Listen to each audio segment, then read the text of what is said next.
యూట్యూబ్లో బాగా హిట్ అయిన సిరీస్ ఇది. అంటే ఇప్పుడు ఒక క్లాస్కి 4 సెక్షన్లు ఉన్నట్టు ఆ క్లాసుల్లో 4 సెక్షన్లలో మీరే టాపర్ అన్నట్టు అనుకోండి, ఫర్ ఎగ్జాంపుల్ చెప్తున్నా. ఇప్పుడు ఈ టాపర్ని ఈ యూట్యూబ్లో టాప్గా ఉన్న మిమ్మల్ని సినిమా ఆపర్చునిటీస్ వచ్చి ఒక పెద్ద సినిమాలో ఒక చిన్న రోల్ ఇచ్చేస్తారు. అంటే ఇక్కడ మీరు క్యారీ చేసిన కష్టం అంతా తీసుకెళ్ళి ఆ చిన్న రోల్ అలా కనిపించి వెళ్ళిపోవడానికి వాళ్ళు వాడుకుంటారు. వన్ రీజన్ ఈజ్ ఆ పెద్ద సినిమాలో ఎంతో కొంత ఫెచ్ అవుతుంది, దీనికి బాగా ఫాలోయర్స్ ఉన్నారనో లేకపోతే కొంచెం ఫేమ్ వచ్చిందని.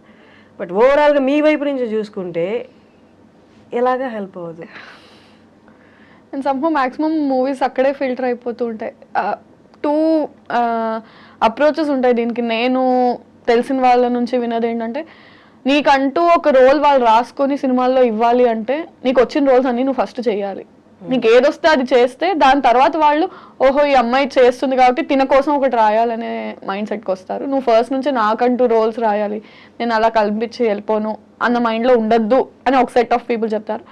రెండో సెట్ ఆఫ్ పీపుల్ ఏంటంటే పెద్ద సినిమా చిన్న cinema, big fish small pond, small fish big pond theory లాగా నీకు స్పేస్ అండ్ నీ క్యారెక్టర్కి ఇంపార్టెన్స్ ఉన్నప్పుడు చిన్న పెద్ద అని చూడకుండా తక్కువ రోల్ తక్కువ స్పేస్ అయినా సరే if it's important do it, if it's going to add value to your characterization do it అని. సో మ్యాక్సిమం నేను సెకండ్ డే ఫాలో అవుతున్నాను. అంటే వేర్ స్క్రీన్ స్పేస్ డ్యూరేషన్ కాకుండా importance. I mean if my character just last for 5 minutes but it still makes a difference and impact ఉంటుంది అంటే I'm doing it only. Nice. కానీ ఇప్పుడు దాకా వచ్చిన సినిమాల్లో పెద్ద సినిమా వచ్చి చిన్న రోల్ వచ్చిన ఏమైనా రిజెక్ట్ చేసినవి ఉన్నాయా? రిజెక్ట్ ఏం చేయలేదు, బట్ అవి అలా అలా వచ్చి అలా పాస్ అయిపోతాయి. I don't want to take names, but yeah వచ్చాయి, పెద్ద ప్రొడక్షన్స్లో వచ్చాయి. అంటే అది వాళ్ళకి హెల్ప్ అవ్వదు, నాకు హెల్ప్ అవ్వదు, ఏదో ఉన్నానంటే ఉన్నాను అన్నట్టు కనిపించి యూజ్ లేదు కదా. అంటే ఇట్స్ నాట్ గోనా హెల్ప్. ఇప్పుడు పెద్ద కాస్ట్ ఉన్న సినిమాలో విరాజిత కనిపించిందంటే పెద్ద క్యాస్ట్కి ఏంటి, ఇట్ డజంట్ మేక్ డిఫరెన్స్. ఆ సినిమాలో ఆ నిమిషం నేను కనిపించిన దానికి నేను నన్ను చూసుకొని అరే నేను కనిపించాను అనుకునేలా కూడా ఎవరికి గుర్తు కూడా డజంట్ మేక్ డిఫరెన్స్. సో అలాంటివి నార్మల్లీ యూట్యూబ్లో అయినా ఓన్లీ యాక్టింగ్ తీసుకుందాం. యాక్టింగ్లో అమ్మాయిలు సర్వైవ్ అవ్వడం చాలా ఈజీ అని చాలామంది అనుకుంటారు, కానీ అనుకున్నంత ఈజీ కాదు. అంటే మన పక్కనే ఉండి ఒక స్టేజ్లో హెల్ప్ చేసిన వాళ్ళు మీరు ఇందాక అన్నట్టు పెద్ద స్టేజ్కి వెళ్ళాక చెయ్యి ఇచ్చి మళ్ళీ పైకి లాగుతారంటే లేదు, ఆల్రెడీ హెల్ప్ చేశాం కదా అన్న ఒపీనియన్లో వాళ్ళు ఉండొచ్చు. మామూలుగా వాళ్ళు అనుకున్నంత కేక్ వాక్ అయితే కాదు. అండ్ ఆల్సో అంటే సమ్హౌ అంటే I don't want to take the gender, అబ్బాయిలకి బెటర్ అమ్మాయిలకి బెటర్ అని కాదు, కానీ number of male counter parts in the industry చాలా ఎక్కువ. ఫీమేల్స్ బయటకు వచ్చి యాక్టింగ్ చేసే వాళ్ళు చాలా తక్కువ. సో బయట ఎలా ఉంటుందంటే వచ్చి చేసే వాళ్ళే తక్కువ కాబట్టి చేసిన అందరికీ ఏదో ఒక ఆపర్చునిటీ వస్తుంది అన్నట్టు ఉంటారు, కానీ నో నాట్ నెసెసరీ. బట్ చెప్పాలంటే for a man span in the industry ఎక్కువ ఉంటుంది దాన్ ఫర్ అ ఉమెన్. అంటే not just YouTube, not just cinema, he can work. అంటే ఒక అట్లీస్ట్ ఒక 20-30 years ఎరాలో తను multiple films, multiple genres, age అన్నీ play చేయగలడు. అమ్మాయి వరకు వచ్చేసరికి చాలా కన్స్ట్రక్టివ్ అండ్ రెస్ట్రిక్టెడ్ ఎన్విరాన్మెంట్ అయిపోయింది. ఈ ఏజ్ నుంచి ఈ ఏజ్, ఇంత నుంచి ఇంత, ఈ కైండ్ ఆఫ్ రోల్స్ అని స్టీరియో టైప్ అయిపోతుంది బాగా. Men have more options to explore where women don't. అది అన్ఫార్చునేట్లీ మరి ఎందుకు అర్థం కాదో జనాలకి కానీ బయట కానీ. Again you can't keep explaining people అంటే ఇది ఇది ఇది ఇది అని నువ్వు అందరికీ చూపించలేవు. కానీ అబ్బాయిలకైతే ఈ వర్క్ కాబట్టి ఆ వర్క్, లేకపోతే ఈ పర్సన్ కాబట్టి ఆ పర్సన్, వాళ్ళతో పాటు డే అండ్ నైట్ జర్నీ చేస్తారు. వాళ్ళు ఈ పని కాబట్టి ఆ పని చెప్తే మొహమాటం లేకుండా చేస్తారు, సో దట్ వాళ్ళతో కొంత జర్నీ చేస్తే నెక్స్ట్ ఆపర్చునిటీ వస్తుంది. అమ్మాయిలకి ఆ ఫెసిలిటీ కూడా లేదు కదా. ఈ పర్సన్ ద్వారా మనకి ఒక ఆపర్చునిటీ వస్తుందని తెలిసిన అమ్మాయి అయినందువల్ల యూ హ్యావ్ సమ్ బౌండరీస్. దీన్ని దాటి ఈ అవర్స్ దాటి నేను పని చేయలేను, ఈ అవర్స్ దాటి నేను మీట్ అవ్వలేను, ఈ ప్లేస్ దాటి నేను బయటికి రాలేను. సో ఇవి కష్టం. అవి డెఫినెట్లీ అంటే సో ఇండస్ట్రీలో సోషలైజింగ్ అనేది ఎంత ఇంపార్టెంట్ అంటే నువ్వు ఏదో పార్టీలకి వెళ్ళాలి, తాగాలి, తిరగాలి అనే కాదు, కానీ you ten to meet more people. నీకు అసలు అంటే ఒక కాస్టింగ్ కాల్ పెట్టే వరకు అక్కడ రిక్వైర్మెంట్ ఉంది ఆ ప్రొడక్షన్ హౌస్లో అన్న విషయం కూడా మన దాకా రాదు. అది పబ్లిక్గా అనౌన్స్ చేయరు, ఇన్సైడ్ సర్కిల్లోనే మ్యాక్సిమం కాస్టింగ్ అయిపోతుంది. సో నాకు ఈ ప్రొడక్షన్ హౌస్ లో ఆ ప్రొడక్షన్ హౌస్ లో కొద్ది గొప్ప కాంటాక్ట్స్ ఉంటే ఓహో ఇక్కడ కాస్టింగ్ ఉంది అని వాళ్ళ ద్వారా వీళ్ళ ద్వారా తెలుస్తుంది. అసలు నాకు కాంటాక్ట్సే లేనప్పుడు ఛాన్స్ లేదు నాకు తెలియడానికి. ఆ సినిమా అయిపోయి అరే ఈ రోల్ వీళ్ళు చేశారు నాకు ఎందుకు రాలేదు అని తర్వాత అనుకుంటే because you don't know people from that media house. అంటే you don't have to go partying, you don't have to chill with people, but నీకు సోషల్ సర్కిల్ అయినా తెలిసే ఇది ఉండాలి. బట్ సమ్హౌ అందరం జెల్ అవ్వలేము. అంటే for me I have some like I told ఆ బౌండరీస్ వల్ల నేను కొన్ని జెల్ అవ్వలేము, కొన్ని చేయలేము. For men it is definitely beneficial. అట్లా నిజంగా సోషల్ అయ్యి పార్టీస్కి వెళ్ళి డస్ దట్ అంటే మనం విజిబుల్ గా ఉంటే ఆపర్చునిటీస్ వస్తాయా అంటారు. ప్రాబిలిటీ నాకైతే కనిపించలేదు. ఐ హియర్ ఫ్రమ్ పీపుల్ అంటే సోషలైజ్ వెళ్ళు పార్టీస్ వెళ్ళు అని కాదు, you have to have at least a professional relationship with everybody. అంటే మెయింటైన్ చేయగలగాలి. అంటే you have to know people, people have to know you. అంటే ఇప్పుడు ఒక రీల్ ఫేమస్ అయిందనో ఒక వీడియో ఫేమస్ అయిందనో ఓహో ఈ అమ్మాయి చేస్తుంది అని దాని ద్వారా కాదు, అట్లీస్ట్ దాని తర్వాత తెలిసినా సరే ఈ అమ్మాయి ఎక్కడ వర్క్ చేస్తుంది, so and so director hello అండి హాయ్ బాయ్ అన్న పరిచయం అయినా మనుషులతో ఉంటే they'll keep considering you when there are opportunities. అంటే you have to be visible. నువ్వు వాళ్ళతో కాంటాక్ట్ లో టచ్ పాయింట్స్ టచ్ చేస్తూ ఉంటే విల్ బి విజిబుల్ అన్నది నేను విన్నాను. మరి కానీ విరాజ్ దా ఇజంట్ దిస్ కన్ఫ్యూజింగ్ ఏంటి అంటే ఇవాళ హిట్ అయింది, వీఆర్ ఫేమస్ టుడే, రేపు ఇంకొకటి వస్తుంది, వీఆర్ నో బడీ, మళ్ళీ ఆపర్చునిటీ కోసం చూస్తూ ఉంటాం, మళ్ళీ ఒక ఆపర్చునిటీ వస్తుంది, మళ్ళీ అలా మెరుస్తూ ఉంటాం. అంటే ఇదంతా ప్రెషర్లా ఉండదా? Keep on running. పెద్ద స్టార్స్ తీసుకుంటే తప్ప మిగతా జర్నీ అంతా అలాగే అంతే ఉంటుంది.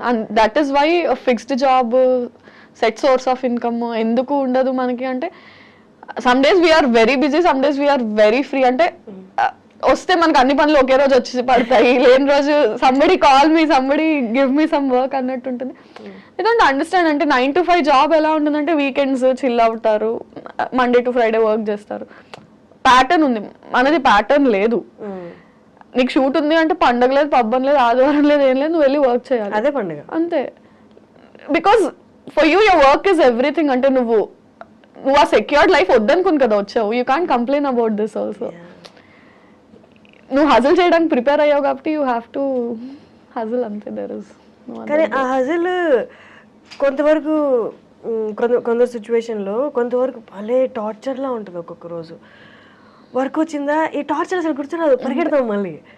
Is it the same? Yeah of course we love our work. అంటే దేనికోసం అయితే అన్ని వదులుకొని వచ్చామో we live for that. And bad days అంటారా, don't you think it's there, it's just there. Every other day manaki edo okati starts coming up, and sometimes work unna kuda you have such a bad day right from the day you wake up elledaka things don't fall in place, bad news lu vintamu, inlo nu select avaledu, idi neeku raaledu, director says enduku inni take lu తీసుకుంటున్నావు, ఈ shot బాలేదు, personally financially, and you can't complain about it. Worst part is ఇప్పుడు ఇంట్లో వాళ్ళు చేసింది అనుకో, చూడు నువ్వు చేయమన్నావు ఇట్లా చేసినా అవ్వట్లేదు, what will you complain? Something you chose about, there is nothing you can complain about. Suffer, just suffer అంతే. బట్ ఈ graph up and down graph అనేది ఒక పాయింట్ తర్వాత అంటే అంత బాయిల్ అప్ అలా అలా ఏం అనిపిస్తుంది. ఐ మీన్ ఈ ఫీల్డ్ అని కాదు, మనం చూస్ చేసుకునే చాయిసెస్లో కన్వెన్షనల్ ఫీల్డ్స్ కాకుండా ఇంకా ఏ ఫీల్డ్లో ఆర్ట్ ఫీల్డ్స్లో చూస్ చేసుకున్నప్పుడు ఏది ఎక్కువ స్టేక్లో ఉంటుందంటే మెంటల్ హెల్త్. అంటే ఫినాన్షియలీ నువ్వు సస్టైనబుల్గా ఉన్నా ఉండకపోయినా mental health wise you have to, అంటే ఎంత పర్సనల్ షిట్ నడుస్తున్నా యూ హ్యావ్ టు బి అంతే కదా. ఇప్పుడు నేను కెమెరా యాక్షన్ చెప్పక ముందు నేను ఇక్కడ ఏడుస్తూ కాల్ చేస్తూ ఫోన్లో అరుచుకుంటూ ఇది చేస్తా అది చేస్తా, ఇప్పుడు యాక్షన్ చెప్పగానే you have to be like hi, you have to act. Mental health is always at stake for any choice that you make in life. అంటే కన్వెన్షనల్గా వెళ్ళిపోతున్న లైఫ్ కాకుండా ఏది చూస్ చేసుకున్నా నువ్వు చేసుకున్నావు కాబట్టి నువ్వు పడాలి. యా చాలా ఉంటాయి. బట్ ఏ ఫీల్డ్లైనా తీసుకున్నా నీ ఒక వర్క్ నచ్చలేదన్నో లేకపోతే నువ్వు అప్పుడు ఆ పర్టికులర్ టైంలో అక్కడ అలా బిహేవ్ చేయడం నచ్చలేదేమో అని కామెంట్ చేస్తారు. అది కూడా డైరెక్ట్గా లేకపోతే సివియారిటీని బట్టి, ఇండైరెక్ట్గా లేకపోతే డైరెక్ట్గా సివియారిటీని బట్టి. ఇక్కడ ఏంటి అంటే పొద్దున్న లేస్తే దే కెన్ కామెంట్, అంటే మనమే రైట్ ఇచ్చినట్టు ఇండస్ట్రీలో, విజిబుల్ ఇండస్ట్రీలో ఉన్నప్పుడు టాప్ టు బాటమ్ దేని మీదైనా కామెంట్ చేయొచ్చు. అండ్ నీ క్యారెక్టర్ మీద కామెంట్ చేయొచ్చు, నీ బిహేవియర్ మీద కామెంట్, అంటే ఇక్కడ బౌండరీస్ ఏం లేదు, దేని మీదైనా కామెంట్ చేయొచ్చు, ఎవరైనా కామెంట్ చేయొచ్చు. నువ్వు డిఫెండ్ చేయడానికి వద్దనడానికి కూడా ఏం లేదు. ఎందుకంటే అరే నువ్వు పబ్లిక్ ఫిగర్ అంటే పబ్లిక్ రైట్ ఉంది నీ గురించి మాట్లాడడానికి. ఉందా? ఓ ఉందేమో. అంటే ఇట్స్ లైక్ దాట్. అంటే యూ డోంట్ హ్యావ్ సే అరే ఇలా ఎందుకు అన్నారు అంటే మా ఇష్టం. అంత అనకూడదు అంటే ప్రైవేట్ గా ఉండు. ఇప్పుడు నువ్వు నీ లైఫ్ ని తీసుకొచ్చి పబ్లిక్ గా పెట్టావు కాబట్టి అనే రైట్ నాకు ఉంది. ఓ ఉందా? ఓకే. అంటే స్టార్టింగ్ లో this use to trigger so much. అంటే మనం చిన్నప్పటి నుంచి ఇలా నలుగురితో మాటలు పడ్డాం, అలవాటు చేసుకుని ఉండం కదా. సో ఏదైనా ఇంట్లో ప్యాంపర్డ్ గా ఉంటాము, ఫ్రెండ్స్ అలా ఉండే టైప్, సడన్ గా you get too much attention which is good, and also too many comments that you can't handle from all the ways. Too much of bashing also, ఒక్కటి తప్పు అలా ఇలా. And our mind is such that 10 మంది పొగిడినా ఒక్కళ్ళు ఏం negative పెట్టారో అవునా ఇలా అన్నారంటే is something wrong with me అటే వెళ్తుంది. our mindsets are like that. అది స్టార్టింగ్ లో it use to effect me so badly. తర్వాత I have better things to worry about, man. I mean I have to deal with life. I don't have time for this. jo hai so hai. Okay, viewers comment చేస్తున్నారు ఇదంతా మనకి దూరంగా ఉన్న వాళ్ళు. Okay fine, ఒక ఆడిషన్కి వెళ్ళినా, audition తీసుకో, ఒక ఆడిషన్కి వెళ్తే అంటే ఆడిషన్కి లోపల అడుగు పెడుతున్నప్పుడే you gave them right. Okay నేను ఇప్పుడు ఆడిషన్ ఇస్తా, నువ్వు నా యాక్టింగ్ గురించి కామెంట్ చేస్తావా, నా పర్సనాలిటీ గురించి కామెంట్ చేస్తావా, లేకపోతే పక్కకి వెళ్ళి అట్లంటే ఇట్లంటే నా క్యారెక్టర్ గురించి కామెంట్ చేస్తావా. ప్రొఫెషనల్గా డీల్ చేయాల్సి వచ్చినప్పుడు ఇట్స్ మోర్ హర్టింగ్ కదా. అంటే as long as it's not in front of you and are on your face, it doesn't make a difference. వెనకేం మాట్లాడినా I can't go correct everybody that is talking behind my back, don't do this, I'm nice person అంత నా explain.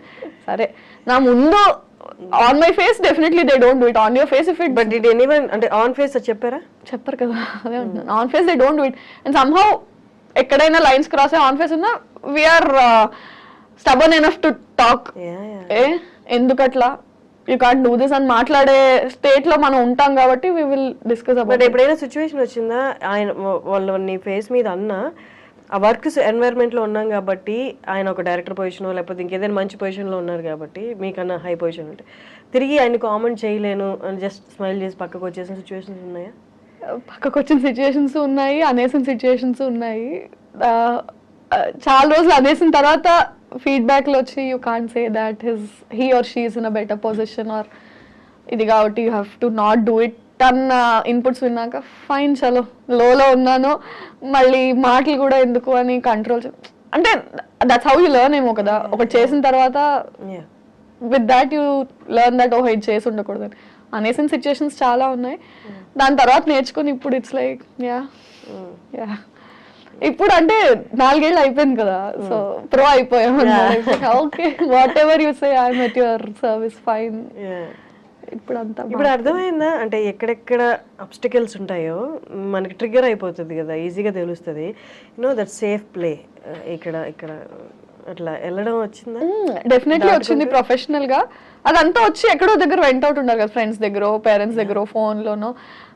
Vent చేసుకోకపోతే like I said mental health is always at stake. ఆ క్షణానికి ఆ నిమిషానికి urge control చేసుకున్నా somewhere is that butterfly effect is always there. Ikkaddo ok dagara you will take it out. Okay, what is that one thing that you like most in this industry? Ekku happiness iche one aspect అంటే film people చూడడమా, set కెళ్ళి movie shoot చూడడమా? No అంటే ఆ film people meet అవ్వడమా? What is that one thing that makes you happy? Camera యార్. When you're sitting in front of camera it's like నిన్ను నువ్వు చూసుకుని ఫస్ట్ టైం నేను యాక్ట్ చేసినప్పుడు నేను అది స్క్రీన్ మీద చూసుకున్నప్పుడు అంటే సినిమాల్లో టీవీలో మనం ఎవరినైనా చూసి మనల్ని మనం చూసుకుంటే ఓహో నేను చేయగలనా. చాలాసార్లు మన అద్దం ముందు నుంచొని we try to do all that కదా. నిజంగా మనం అది చేసి and people are liking it. మనం చేయడమే కాదు, ఎవరైనా చేస్తారు ఫోన్ లో, బట్ పీపుల్ నీకు అప్లాస్ చేసినప్పుడు ఓకే నన్ను నేను నచ్చుకోవడమే కాకుండా జనాలు అందరూ ఆదరిస్తున్నారు. When you're a people pleaser, నీ టాలెంట్ తో నువ్వు పీపుల్ ని when you can impress them, that part is like. ఒకప్పుడు అప్రిసియేషన్ అనేది, జనాల చప్పట్లు అనేవి అమూల్యమైనవి, చాలా ప్రీషియస్గా చూసుకునే వాళ్ళు. ఇప్పుడు సోషల్ మీడియాలో నువ్వు సూపర్, నువ్వే నా బిగ్గెస్ట్ ఇన్స్పిరేషన్ అని చెప్పి, నేను నీకు బిగ్గెస్ట్ ఫ్యాన్ అని చెప్తారు. సేమ్ అదే సేమ్ అకౌంట్లో సేమ్ పర్సన్ సేమ్ కామెంట్ ఉంటుంది. అంటే ఎక్కడో ఇదంతా డైల్యూట్ అయిపోయింది, అప్రిసియేషన్ కూడా దీన్ని రియల్ గా మనం ఆస్వాదించలేము అన్న సిచ్యువేషన్ అనిపించిందా? అంటే కమెంట్స్ అని కాదు, I don't mean appreciation in the form of comments అని కాదు. ఇప్పుడు ఫర్ ఎగ్జాంపుల్ నా సిరీస్ కి అప్రిసియేషన్ అంటే వ్యూవర్షిప్. ఇప్పుడు 2 million మంది చూస్తే 2000 మందే కమెంట్ చేస్తారు, విచ్ ఇస్ 1%. సో ఎన్ని కమెంట్స్ వస్తున్నాయి, ఎన్ని పొగడ్తలు వస్తున్నాయి? 2000 మంది పొగుడుతున్నారు, 2 లక్షలు 20 లక్షల మంది చూస్తున్నారు. సో రేషియో ఆఫ్ కమెంట్స్ వచ్చి, కానీ వ్యూవర్షిప్ అంటే నువ్వు ఎక్కడికి వెళ్ళినా నిన్ను గుర్తుపట్టి మీరు పెళ్లివారు మండి చేశారు కదా, దట్ ఈస్ అప్రిసియేషన్ ఓన్లీ. అంటే మీరు బాగా చేస్తారు, కిందన అక్క నువ్వు బాగా చేస్తావు అన్న ఒక కమెంట్ పెద్ద డిఫరెన్స్ మేక్ చేయకపోవచ్చు. 20 లక్షల మంది చూస్తున్నారు, నువ్వు పెట్టిన వెంటనే ఇంతమంది నచ్చుకుంటున్నారు. సో నీ సోషల్ మీడియాలో కింద 20 కమెంట్లు రావచ్చు, నీకు ఫాలోవర్స్ నేను ఇష్టపడకపోతే నేను ఫాలో అవ్వరు కదా. లైక్ చేయడం, కమెంట్ చేయడం కాదు, అంటే నిన్ను అడార్ చేస్తున్నారు కాబట్టి they following your work, they following you personally. బయట నిన్ను చూసినా సరే నువ్వు ఇక్కడ సెకండ్ దగ్గర ఇచ్చిన ఈ ఎక్స్ప్రెషన్ బాగుంది అంటే ఎందుకంత చేస్తున్నారు అంటే because they liking it, that is appreciation only. విరజిత